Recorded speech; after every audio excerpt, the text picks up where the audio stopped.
यूपीडीएलएड के second semester की PYQ series को एक कदम और आगे बढ़ाते हुए आज हम दोस्तों आपके लिए लेकर हाजिर हैं द्वितीय सेमेस्टर का आपका ये 2020 का हिंदी का प्रश्न पत्र, जो कि आपका 25 नंबर का होता है और 1 घंटे का इसमें आपको समय मिलता है पेपर को सॉल्व करने के लिए।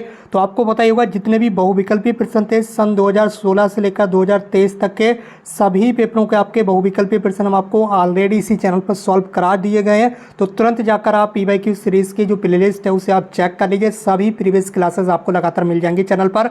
अब आपके जो अति लघु उत्तरीय प्रश्न है इनकी ये सीरीज स्टार्ट हो चुकी है। तो आज की इस वीडियो में आपको हिंदी के अति लघु उत्तरीय प्रश्नों का यहाँ पर जो संग्रह है वो मिलने वाला है। तो चलिए दोस्तों ज़्यादा टाइम ना वेस्ट करते हुए आज की इस क्लास को स्टार्ट करते हैं। और सबसे पहला प्रश्न आपके सामने स्क्रीन पर है कि समास किसे कह देते हैं। जितने भी नए भाई बने तुरंत चैनल को सब्सक्राइब जरूर कर लें और इस क्लास को अपने अंदर फ्रेंड्स के साथ भी जरूर शेयर कर दें ताकि और भी भाई बहन हमारे साथ यहाँ पर जुड़ सकें। तो समास यहाँ पर बताना है। तो समास क्या होता है? दो या दो से अधिक पद जब अपने विभक्ति चिन्ह या अन्य शब्दों को छोड़कर एक पद हो जाते हैं तो उसे समास कहते हैं। क्या कहते हैं? समास कहते हैं।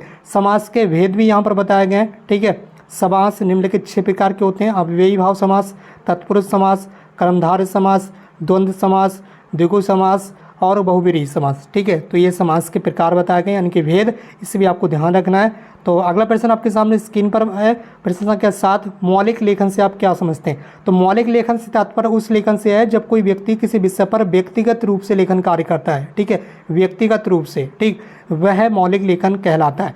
वह लेखन कार्य जिसमें व्यक्ति नितांत नवीन एवं विचार और सोच का सृजन करता है। लेखन कार्य में जो सबसे प्रथम रचना होती है वह मौलिक लेखन कहलाती है। ठीक है, तो ये आपको मौलिक लेखन होगा। इसी के साथ आपका अगला प्रश्न आपके सामने स्क्रीन पर आ चुका है, प्रश्न संख्या 8। लिंग किसे कहते हैं, यानी कि जेंडर किसे कहते हैं?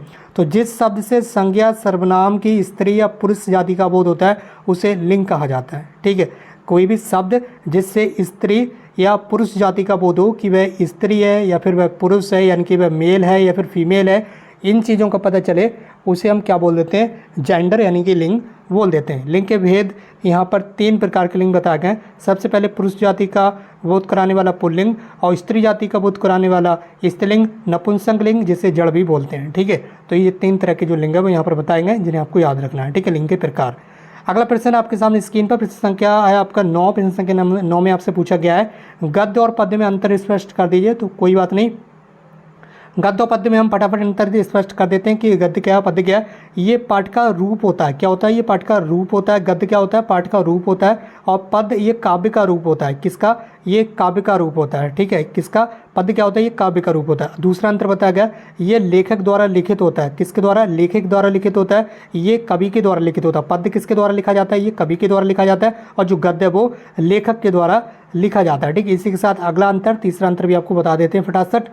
और इसमें लय, तुक, छंद आदि ये सारी चीज़ें नहीं होती हैं। ठीक है, जबकि पद्य में क्या होता है? इसमें लय, तुक, छंद आदि ये सारी चीज़ें जो हैं वो स्पष्ट रहती हैं। ठीक, इसी के साथ अपने अगले प्रश्न की ओर बढ़ना है। उससे पहले आपसे छोटी सी रिक्वेस्ट है कि अगर आप चैनल पर नए हैं, अभी तक आपने चैनल को सब्सक्राइब नहीं किया तो कर लीजिए, क्योंकि यहाँ पर आपको लगातार क्लासेस मिल रही है। इसके साथ ही मॉडल पेपर भी आपको लगातार दिए जा रहे हैं। ठीक है, इसी चैनल पर मॉडल पेपर भी उपलब्ध कराया जा रहा है आपको सेकंड सेमेस्टर के। तो जितने भी नए भाई बहन हैं चैनल को सब्सक्राइब कर लें। चलिए अगले प्रश्न की ओर यहाँ पर बढ़ जाते हैं। वाक्य किसे कहते हैं बता दीजिए। तो शब्दों के एक सार्थक समूह को जिनसे कोई अर्थ स्पष्ट होता हो। ठीक है, तो सार्थक समूह को ही वाक्य कह देते हैं। सार्थक का मतलब होता है अर्थ रखने वाला।